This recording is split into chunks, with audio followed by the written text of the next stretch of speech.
Subtle results, still you, but with fewer lines. Botox Cosmetic, out of botulinum toxin A, is a prescription medicine used to temporarily make moderate to severe frown lines, crow's feet, and forehead lines look better in adults. Effects of Botox Cosmetic may spread hours to weeks after injection, causing serious symptoms. Alert your doctor right away as difficulty swallowing, speaking, breathing, eye problems, or muscle weakness may be a sign of a life-threatening condition. Patients with these conditions before injection are at highest risk. Don't receive Botox Cosmetic if you have a skin infection. Side effects may include allergic reactions, injection site pain, headache, eyebrow and eyelid drooping, and eyelid swelling. Allergic reactions can include rash, welts, asthma symptoms, and dizziness. Tell your doctor about medical history, muscle or nerve conditions including ALS or Lou Gehrig's disease, myasthenia gravis, or Lambert-Eaton syndrome, and medications, including botulinum toxins, as these may increase the risk of serious side effects. For full safety information, visit BotoxCosmetic.com or call 877-351-0300. See for yourself at BotoxCosmetic.com. Clorox Sentiva smells like lavender. Cleans like Clorox. And feels like...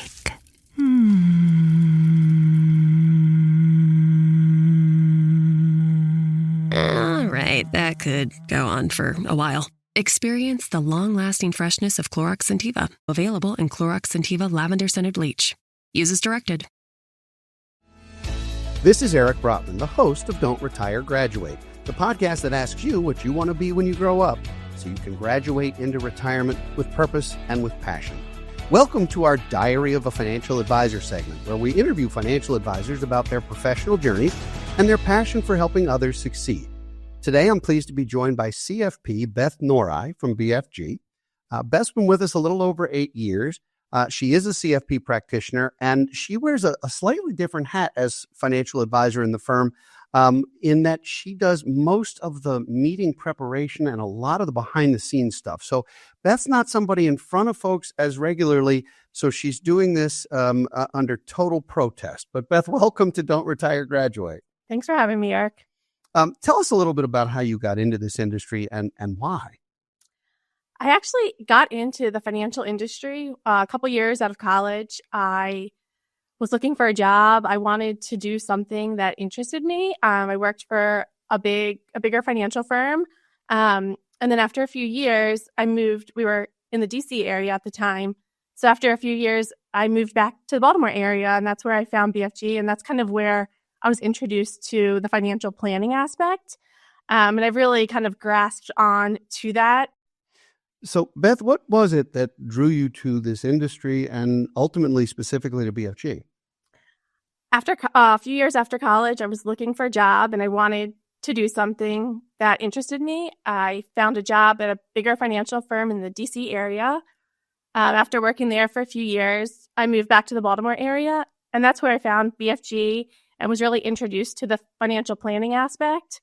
I kind of grasped onto that because I enjoyed working with clients and helping them meet their financial goals. So in a big firm, sometimes you're a cog in a wheel. Whereas in a smaller firm, sometimes you can feel a little more impact and know people a little better. Has that been your experience so far? Correct. I've been at BFG for about 8 years now, and I've really enjoyed. I've seen the company grow, but we haven't grown too much where it still feels like it's a family as opposed to a huge corporation.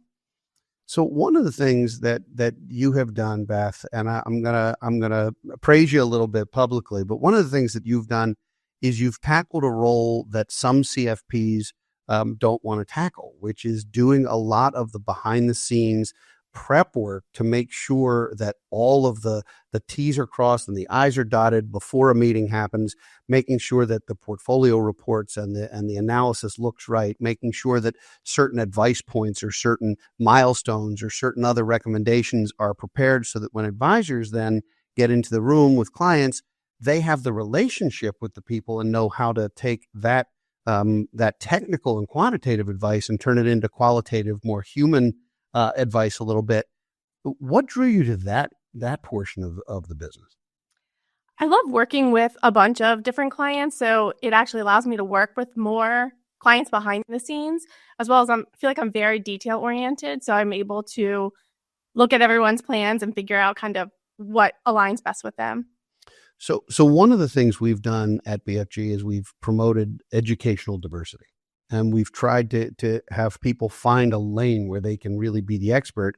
And one of the things you've graduated towards, or that you've grabbed onto, is tax planning. And nothing right now feels more important a lot of the times for clients than how do we pay less taxes? How do we have a tax plan moving forward? How do we make sure that our tax returns aren't missing something? And we, of course, don't do tax returns. But you wind up working with a number of CPAs and helping to navigate some of the tax planning process. What inspired you to want to do taxes? Because again, that's what most CFPs are most afraid of. Why did that appeal to you?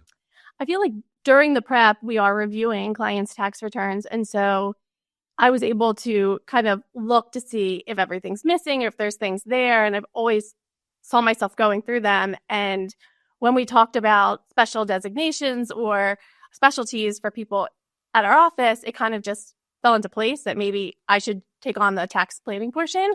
Again, I feel like I'm very detail oriented. I like numbers and crunching numbers to see how we can save on taxes. So it kind of just aligned.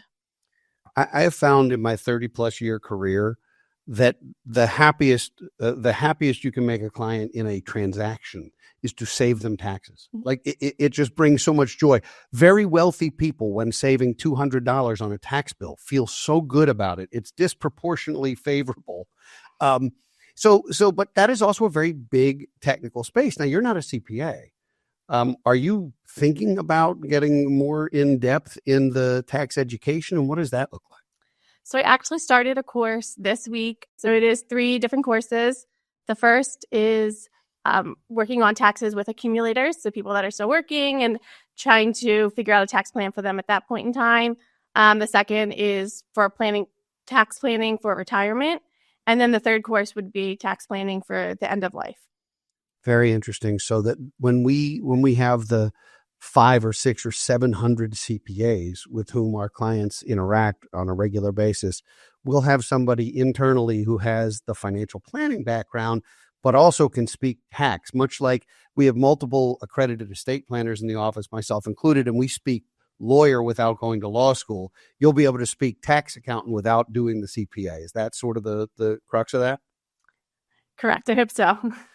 So for clients who don't know, we do an analysis of tax returns behind the scenes. We have not done that tax analysis typically in front of folks before because we try not to step on CPA's toes. But I think the collaboration and the opportunities to improve that collaboration or enhance it are really, really significant. And Beth, I expect you'll play a big role in that. I got to ask you, because Don't Retire, Graduate has its own theme. What do you want to be when you grow up? Great question. To be honest, I like where I'm at right now. I think a few years ago, I never would have thought I would be a CFP. I'm going to school to get a designation in tax planning. So I love working at BFG and the culture that's around us. So hopefully I'm here for a lot longer and we'll see where my path takes me. Well, that's exciting news for me, selfishly. Because, I am going to graduate here before you. And so that's a plus. Beth, thank you for doing this. You did volunteer. Some of our advisors, I have to say, are voluntold. But Beth volunteered, and it was out of your comfort zone. So thanks. You did great. Thanks for having me. I'd like to thank all of you for listening and watching today. If you enjoy our show, please subscribe and leave a rating on your favorite podcast platform. Those are priceless to us. Please also share the show with your friends and family so they can join you on your journey to financial freedom. If you'd like to send us a topic or idea you'd like us to discuss in a future episode of Don't Retire, Graduate, please post it on our Facebook page or tweet us at Broughton Planning. We'll be back next week with another engaging guest, and in 2 weeks with another entry in our Diary of a Financial Advisor. For now, this is Eric Brotman, your host, reminding you, don't retire, graduate. Securities offered through Kestra Investment Services, LLC. Kestra IS. Member FINRA SIPC. Investment advisory services offered through Kestra Advisory Services, LLC. Kestra AS. An affiliate of Kestra IS. Kestra IS or Kestra AS are not affiliated with Brotman Financial or any other entity discussed.